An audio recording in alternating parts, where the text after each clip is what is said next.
दर्शकों, हिंदू पुराणों और ग्रंथों के अनुसार सृष्टि के आरंभ काल से ही पृथ्वीलोक पर जीवन चक्र चला आ रहा है। यानी जिसने भी इस पृथ्वीलोक में जन्म लिया है उसे एक न एक दिन मरना ही पड़ता है। और ऐसा माना जाता है कि मृत्यु के बाद आत्मा को यमदूत अपने साथ यमपुरी ले जाते हैं। लेकिन पृथ्वीलोक से यमलोक की यात्रा जीवात्मा के लिए बड़ा ही कठिन होता है, जिसका वर्णन गरुड़ पुराण में किया गया है। गरुड़ पुराण के अनुसार मृत्यु के बाद जीवात्मा को यमलोक के मार्ग में कई तरह की बाधाओं का सामना करना पड़ता है, और इन्हीं बाधाओं में से एक है यमलोक के मार्ग में पड़ने वाली वैतरणी नदी। ऐसा माना जाता है कि पुण्यात्मा तो इस नदी को बड़ी ही आसानी से पार कर जाते हैं, परंतु पापी जीवात्मा को इस नदी में कई तरह की यातनाओं का सामना करना पड़ता है।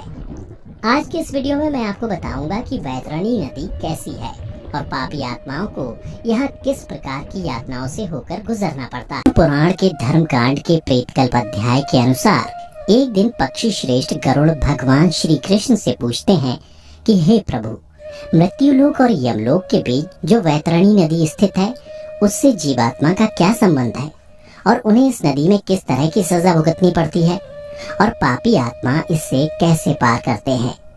तब भगवान कृष्ण ने कहा कि हे गरुड़, यमलोक के मार्ग में स्थित वैतरणी नदी देखने में बड़ी ही भयानक है, और जो भी पापी आत्मा मरने के बाद इस नदी से होकर गुजरती है उसे बड़ा ही भयभीत कराती है। यह महाभयानक नदी पीव और रक्त रूपी जल से परिपूर्ण है। इतना ही नहीं, यह नदी मांस और कीचड़ से भरी हुई है। यह नदी पापियों को देखकर कई तरह के भयाक्रांत स्वरूप को धारण कर लेती है। पापी आत्मा की नदी में प्रवेश करते ही इस नदी का जल पात्र के मध्य में घी की भांति तुरंत खौलने लगता है। उसका जल कीटाणुओं एवं वज्र के समान सूंड वाले जीवों से व्याप्त है। साथ ही इस नदी में घड़ियाल, वज्रदंत तथा इनके ही जैसे अनेकों हिंसक एवं मांस भक्षक जलचरों से भरी हुई है।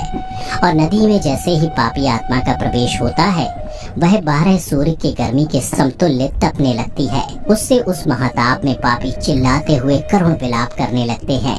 ताप के कारण पापी आत्मा अपनों को पुकारने लगती है, और जब कोई उसके पास नहीं आता तो वो उस भयंकर धूप में इधर उधर भागने लगती है। और तब उसे ताप बर्दाश्त नहीं होता तो वह आत्मा उस दुर्गंधपूर्ण जल में डुबकी लगाती है और अपनी आत्मग्लानि से व्यथित होती है। फिर श्री कृष्ण कहते हैं कि हे गरुड़, कुछ जीवात्माएं ऐसी भी होती हैं जिन्हें मृत्यु के पश्चात इसी वैतरणी नदी में रहना पड़ता है। जैसे कि जो अपने जीवन काल में आचार्य, गुरु, माता पिता एवं अन्य वृद्ध जनों की अवमानना करते हैं, उसे इसी महानदी में रहना होता है।